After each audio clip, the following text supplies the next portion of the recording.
this series, we're going to look at measuring. This will be conducted under the Australian and New Zealand standard of measuring. This standard is recognised worldwide, but please check your local building code for any differences. We're going to follow a certain project all the way through.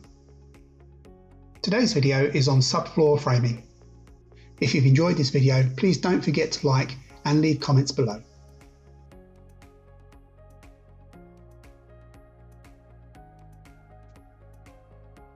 So now we're looking at the subfloor joists and the floorboards. As you can see on the picture we've got here, we've got a layout of how the floor joists are going to be. They're all going to be 140 by 45 H1.2. They go across from the back to the front in a continuous run. The boundary joist is generally 2 together, so these will be these ends here and across the back here. And then at 400 centres we'll have another timber joist, and again it's the same size materials, 140 by 45.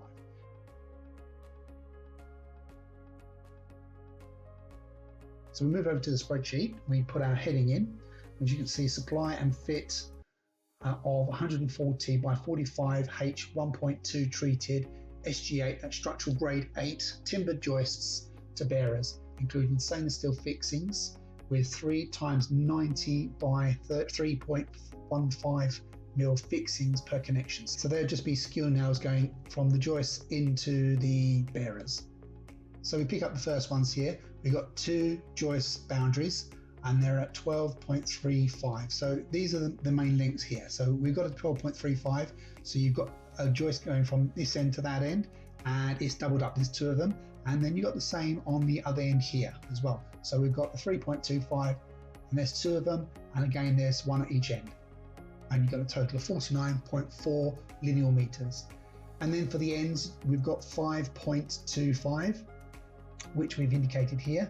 Again, there's 2 on each end and there's 2 ends, giving a total of 21.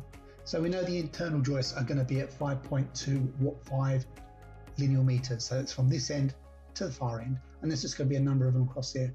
Now, there's 2 ways we can do it. We can either count them if we are confident that the drawings that we're given are accurate, or we can work out the spacings. And the way we do that, we take the length, which is 12.305, and we divide that by 0.4.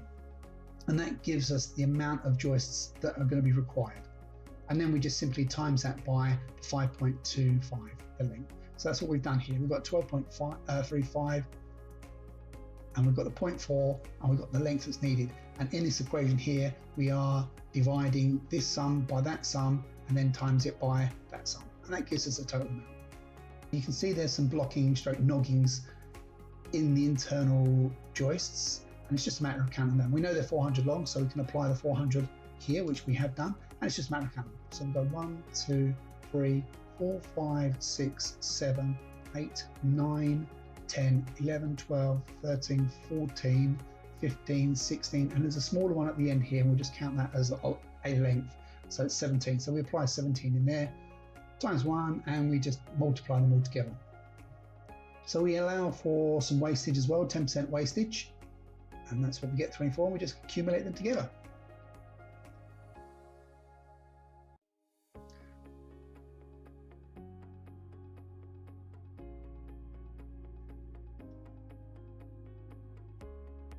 So next we look at the strand flooring. This is going to be a 20mm tongue grooved strand board.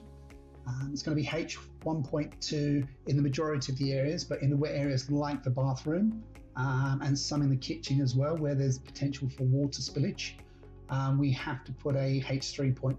So the difference between H1.2 treated and H.32 treated is H.1 can be in areas that are surrounded by something that's going to keep it dry. H.32 can be open to the elements. It's not into the ground, it can be open to the elements where it can get wet and it will dry off. So we use the H.32 in areas that can possibly be wet. Again, so when we put the fixings down, we use stainless steel fixings, certainly in the wet areas, to prevent any rusts. So we measure the board up, so we know that the size of the flooring is 12.35, and we know the depth is 5.25. So we just apply those in initially, as a total square metre each. So then we just make the deductions for the wet areas, both in the bathroom and the laundry, as well as the kitchen. And then we can add on the H3.2 for the kitchen, the bathroom, and the laundry. And then just applying the 10% at the end, giving us a total of 71.32 square metres.